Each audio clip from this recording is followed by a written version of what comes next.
Hi students, இன்னைக்கு நாம பார்க்க போற டாபிக் 12ஆம் வகுப்பு மனித நலன் மற்றும் நோய்கள் பாடப்பகுதியிலிருந்து பாக்டீரியல் டிசீஸ். பாக்டீரியல் டிசீஸ் அப்படின்னு பார்த்தோம்னா எல்லா பாக்டீரியாவும் நோயை தோற்றுவிக்குமா? இல்லை, பெரும்பாலான பாக்டீரியங்கள் பார்த்தோம் அப்படின்னா நன்மை செய்யக்கூடிய இனங்களும் இருக்கு. இதில் இந்த பாக்டீரியங்கள் அப்படின்னு பார்த்தோம்னா மனித நோய்களோட தொடர்புடையது அப்படின்னு பார்க்குறப்ப அது வெளிவிடக்கூடிய நச்சு பொருட்கள் தான் இந்த நோய்க்கு காரணமாக அமையுது. ஸோ அதனால் அது என்ன, அந்த பாக்டீரியங்கள் எல்லாத்தையும் நம்ம என்ன சொல்லுவோம் அப்படின்னு பார்த்தோம்னா நோயுக்கி பாக்டீரியங்கள் அப்படின்னு நாம குறிப்பிடுறோம். நோயுக்கி பாக்டீரியங்கள் அப்படின்னு பார்க்குறப்ப நம்ம என்ன சொல்கிறோம், அது உற்பத்தி செய்யக்கூடிய பொருட்கள் தான் என்ன ஆகுது, நோய்க்கு காரணமாக அமையுது அப்படின்னு. அடுத்தது பாக்டீரியாவினுடைய எதிர்ப்பு திறன், பாக்டீரியல் ஆன்டிபயோட்டிக் ரெசிஸ்டன்ஸ். இது என்ன அப்படின்னு பார்த்தோம்னு வச்சுங்களேன், இப்போ நமக்கு ஏதாவது ஒரு நோய் வருது அப்படின்னு எடுத்துட்டோம்னா, பாக்டீரியல் டிசீஸ் வருது அப்படின்னா நமக்கு வந்து அடிக்கடி அந்த நோய்க்கு எதிராக ஆன்டிபயோட்டிக் மருந்துகளை தொடர்ந்து எடுத்துக்கிட்டே இருக்கணும்னு வச்சுங்களேன், அந்த பாக்டீரியா என்ன ஆகிடும், தன்னுடைய ரெசிஸ்டன்ஸ் பவரை கூட்டிக்கிட்டு போயிடும். அப்போ அடிக்கடி நம்ம அதை பயன்படுத்துகிறப்ப என்ன ஆகுது, அந்த நோய்க்கு எதிராக அந்த பாக்டீரியா தன்னுடைய ரெசிஸ்டன்ஸை வளர்த்துறது. அப்போது அந்த ஆன்டிபயோட்டிக் மருந்தை வச்சு அந்த நோயை குணப்படுத்த முடியுமா அப்படின்னா குணப்படுத்த முடியாது. அதுதான் நம்ம என்ன சொல்கிறோம், ஆன்டிபயோட்டிக் ரெசிஸ்டன்ஸ் அப்படின்னு நம்ம சொல்கிறோம். அப்போ குறிப்பிட்ட பாக்டீரியா தொற்றுக்கு எதிராக எதிர்ப்பொருட்களை அடிக்கடி பயன்படுத்துறப்ப தான் இந்த நிகழ்வு ஏற்படுது. அப்போ அந்த பாக்டீரியா என்ன பண்ணுது, எதிர்ப்பு திறனை, அந்த ஆன்டிபயோட்டிக் மருந்துக்கு எதிராக எதிர்ப்பு திறனை வளர்த்துக்குது. அப்போ இந்த பொருட்களை நம்ம தொடர்ந்து பயன்படுத்த முடியுமா அப்படின்னா பயன்படுத்த முடியாது. அந்த தொற்றையும் நம்மளால என்ன செய்ய முடியாது, குணப்படுத்த முடியாது. நாம என்ன செய்யக்கூடாது, செல்ஃப் மெடிசன். உடனே நம்ம ஒரு தலைவலி, காய்ச்சல் இதெல்லாம் ஏற்படுது அப்படின்னா உடனே ஓடி போய் நம்ம மருந்து நம்மளா செல்ஃபா வாங்கி சாப்பிடவும் கூடாது. ஆன்டிபயோட்டிக் மருந்துகளை அடிக்கடி தொடர்ந்து நம்ம என்ன செய்யக்கூடாது, பயன்படுத்தக்கூடாது. பாக்டீரியல் டிசீசஸ் என்னென்ன அப்படின்னு நம்ம பார்த்தோம்னா இங்கே வரிசையாக கொடுத்துருக்கு பாருங்க. ஃபர்ஸ்ட் ஒன் சிஜிலோசிஸ் அப்படின்னு சொல்லுவோம், பேசிலரிக் சீதபேதி. இது காரணமான, இந்த நோய்க்கு காரணமான பேத்தோஜன் நோய் காரணம் எது அப்படின்னு பார்த்தோம்னா சிஜில்லா சிட்ரினம், சிஜில்லா ஸ்பீசிஸ் அப்படின்னு சொல்லக்கூடிய நோய் தொற்றக்கூடிய பகுதி அப்படின்னு எடுத்துட்டோம்னா குடல் பகுதி. பரவக்கூடிய முறை அப்படின்னா through contaminated water and food, மலம் கலந்த உணவு மற்றும் நீர், நேரடியா வாய் வழியா பரவுறது மூலமா இது தொற்றும். அடுத்தது இதனுடைய அறிகுறிகள், சிம்டம்ஸ் அப்படின்னு பார்த்தோம்னா வயிற்று வலி இருக்கும், நீரிழப்பு இருக்கும், மலக்கழிவுல ரத்தம் மற்றும் கோழைகள் காணப்படும். இதெல்லாம் இருந்துச்சு அப்படின்னா நாம எந்த பாக்டீரியல் டிசீஸ்னால பாதிக்கப்பட்டிருக்கோம், சிஜிலோசிஸ் அப்படின்னு நாம ஞாபகம் வச்சுக்கணும். அடுத்தது பாருங்க, ரெண்டாவது பாக்டீரியல் டிசீஸ் அப்படின்னு பார்த்தோம்னா புபோனிக் பிளேக், கருப்பு மரணம் அப்படின்னு சொல்றோம். இதுக்கு காரணமான நோய் காரணி பேத்தோஜன் யார் அப்படின்னு பார்த்தோம்னா எரிசீனியா பெஸ்டிஸ் அப்படின்னு சொல்லக்கூடிய பாக்டீரியம் தான் இதுக்கு காரணமா அமையுது. இந்த நோய் தொற்றக்கூடிய பகுதிகள் அப்படின்னு பார்த்தோம்னா நிணநீர் முடிச்சுகள், நோய் கடத்தி தெள்ளுப்பூச்சி, ஸ்னாப்சில்லா கியோபிஸ் அப்படின்னு சொல்லக்கூடிய தொல்லுப்பூச்சி தான் இதுக்கு என்ன காரணமா அமையுது, நோய் கடத்தியா இருக்கு.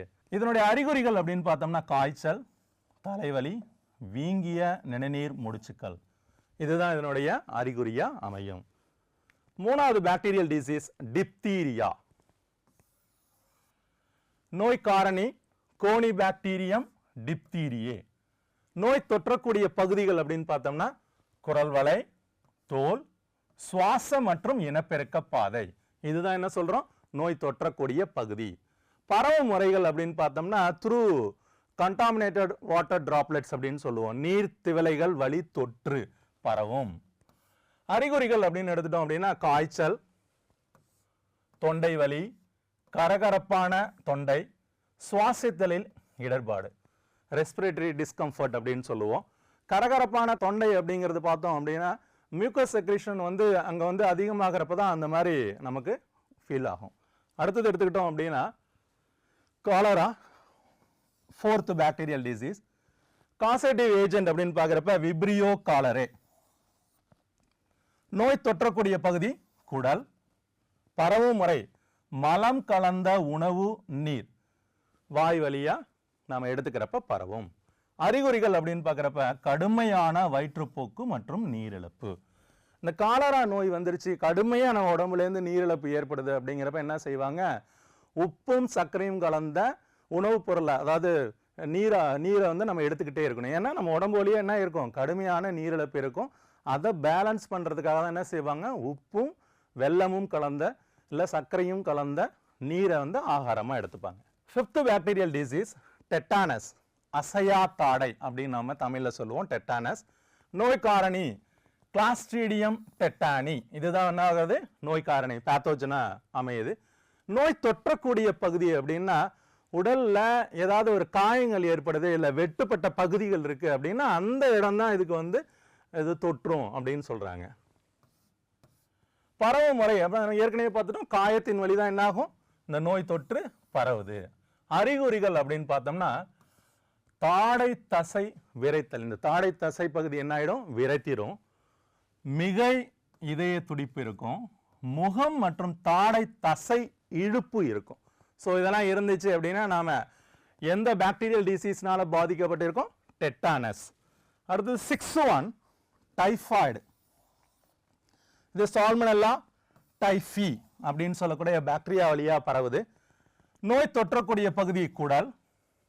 பரவும் முறை அப்படின்னா through contaminated food and water, மலம் கலந்த உணவு நீர் வழியாக தான் பரவுது. அறிகுறிகள் தலைவலி, அசௌகரியமான வயிறு, அப்டாமினல் டிஸ்கம்ஃபர்ட் அப்படின்னு நம்ம சொல்லுவோம், காய்ச்சல் மற்றும் வயிற்றுப்போக்கு. இதெல்லாம் இருந்துச்சு அப்படின்னா நாம் டைஃபாய்டுனால பாதிக்கப்பட்டிருக்கோம். டைஃபாய்டை வந்து நம்ம சோதிச்சு பார்க்கணும் அப்படின்னு பார்த்தோம்னா நம்ம மெடிக்கலாக செக் பண்ணிக்கணும். அப்படிங்கிறப்ப நம்ம என்ன டெஸ்ட் செய்வோம், வைடால் சோதனை அப்படின்னு ஒன்று இருக்குது, அதை பற்றி நம்ம பின்னாடி பார்ப்போம். அடுத்து 7th one நிமோனியா. இந்த நோய் காரணி அப்படிங்கிறது பார்த்தோம் அப்படின்னா ஸ்டெப்டோகாக்கஸ் நிமோனியா அப்படிங்கிற பாக்டீரியா வழியாக தான் இந்த நிமோனியா நோய் நமக்கு வருது. நோய் தொற்றக்கூடிய பகுதி அப்படின்னு பார்க்குறப்ப நுரையீரல். பரவும் முறை நீர்த்திவலைகள் வழி தொற்று. அறிகுறிகள் அப்படின்னு பார்த்தோம்னா காய்ச்சல், இருமல், வலியுடன் கூடிய சுவாசம் மற்றும் பழுப்பு நிற சளி, இதெல்லாம் இதனுடைய அறிகுறிகளாக அறியப்படுது. 8th one காச நோய் டியூபர்குலோசிஸ். இதுக்கு காரணமான பாக்டீரியா அப்படின்னு பார்த்தோம்னா மைக்கோபாக்டீரியம் டியூபர்குலோசிஸ். இந்த பாக்டீரியா வழி தான் இந்த நோய் அப்படிங்கிறது நமக்கு ஏற்படுது. நோய் தொற்றக்கூடிய பகுதி அப்படின்னு எடுத்துட்டோம்னா நுரையீரல். பரவும் முறை நீர்த்திவலைகள் வழி தொற்று. அறிகுறிகள் அப்படின்னு எடுத்துட்டா மூக்கின் வழியே அடர்கோளை வெளியேற்றம், இதுதான் இதனுடைய அறிகுறியா அறியப்படுது. அடுத்து அனுமானங்கள்.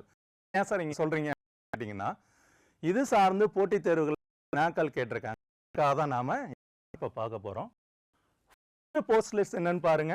The microorganism must be found in all organism suffering from the disease but should not be found in healthy organism. என்ன சொல்லிருக்காங்க, நோய்க்கு காரணமான பாக்டீரியா நுண்ணுயிர் அப்படிங்கிறது மைக்ரோ ஆர்கானிசம் அப்படிங்கிறது அதாவது பாதிக்கப்பட்ட உயிரினங்கள், அந்த நோய் பாதிக்கப்பட்ட உயிரினங்கள்ல நிறைய இருக்கணும், ஆனா ஆரோக்கியத்துல இருக்கக்கூடாது. அதுதான் இருக்காங்க, must be found in abundance in some organism should not found in healthy organism. ஆரோக்கியத்துல காணக்கூடாது. என்னன்னு பாருங்க. The microorganism be isolated diseased organism and in pure nature. என்ன சொல்லிருக்காங்க, அந்த காரணமான நோயை தனியா எடுத்து நம்ம உயிரினத்திலே தனியா எடுத்து ஒரு தூய வளர்ப்பு ஊடகத்துல வளர்க்கக்கூடியதாக எளிமையா வளர்க்கக்கூடியதா அமையணும். Third one பாருங்க, the cultured microorganism should cause disease when introduced into healthy organism. நம்ம வளர்த்தோம் இல்லையா ஒரு தூய வளர்ப்பு ஊடகத்துல வச்சு, அந்த நுண்கிருமியை நுண்ணுயிரி அப்படிங்கிறது ஒரு ஆரோக்கியமான விலங்கினத்தை கொண்டு போய் விட்டோம்னா நோயை தோற்றுவிக்கணும். 4th one பாருங்க, the microorganism must be re-isolated from the inoculated diseased experimental host and identified as being identical to the original specific causative agent அப்படின்னு சொல்லியிருக்காங்க. என்ன, நாம வந்து இந்த பாதிக்கப்பட்ட சோதனை மாதிரி விலங்கு இருக்கு இல்லையா, அதுல இருந்து என்ன பண்ணணும், மறுபடியும் அந்த நோய் கிருமியை பிரிச்சு எடுக்கணும். அது எதை ஒத்ததா இருக்கணும், அதனுடைய ஒரிஜினல் ஸ்பீசிஸை ஒத்ததா இருக்கணும் அப்படின்னு சொல்றாங்க. கோச்சினுடைய அனுமானங்கள் எதுக்கு பொருந்தாது அப்படின்னு நம்ம பார்த்தோம் அப்படின்னா, coach பாஸ்ட்லேட்ஸ் are not applicable to certain organisms such as Mycobacterium leprae which cannot be grown in ex vivo. என்ன கோச்சினுடைய அனுமானங்கள் எந்த உயிரினத்துக்கு பொருந்தாது அப்படின்னு நம்ம பார்க்குறப்ப மைக்கோபாக்டீரியம் லெப்ரேக்கு பொருந்தாது. ஏன்னா இதை ஆய்வகத்தில் வளர்க்க முடியாது. ஏன் ஆய்வகத்தில் வளர்க்க முடியாது? இந்த பாக்டீரியா மைக்கோபாக்டீரியம் லெப்ரே பாக்டீரியாவினுடைய நிறைய ஜீன்கள் எல்லாம் ஆயிடுச்சு அப்படின்னா மியூட்டேட் ஆகி சூடோ ஜீன்ஸாக ஆயிடுச்சு. ஸோ அதால் என்ன பண்ண முடியாது, பர்டிகுலர் ப்ரோட்டீன்ஸ் வந்து கோட் பண்ண முடியாது. அப்போ ஆய்வகத்தில் வளர்க்கிறது அப்படிங்கிறது பார்த்தோம்னா சிரமமாக அமையும். அடுத்து வைடால் டெஸ்ட். நம்ம ஏற்கனவே சொல்லியிருந்தோம், சால்மனல்லா டைஃபியினால் வரக்கூடிய டைஃபாய்டு ஃபீவரை கண்டறியறதுக்கான சோதனை இது. எது? இந்த வைடால் டெஸ்ட். இதுக்கு 2 ஆன்டிஜன்கள் தேவை நமக்கு. ஒன்று ஓ ஆன்டிஜன், இன்னொன்று பாருங்க ஹெச் ஆன்டிஜன். இது ரெண்டையும் என்ன பண்ணுறோம் அப்படின்னா டெஸ்ட் சாம்பிளோட சேர்த்து சோதனை செஞ்சு பார்ப்பாங்க. அப்படி சோதனை செஞ்சு பார்க்குறப்ப அந்த சோதனை மாதிரியில் நோ அக்ளூட்டினேஷன் அப்படின்னா நமக்கு தெரியும் நெகட்டிவ். அக்ளூட்டினேஷன் அப்படின்னா பாசிட்டிவ். இது உங்களுக்கு தெரியும். நெகட்டிவ்னா என்ன, பாசிட்டிவ்னா என்ன. நெகட்டிவ்னா நமக்கு ரிசல்ட் சொல்லிட்டாங்க அப்படின்னா நாம என்ன ஆகலை, டைஃபாய்டு ஃபீவர்னால பாதிக்கப்படலை.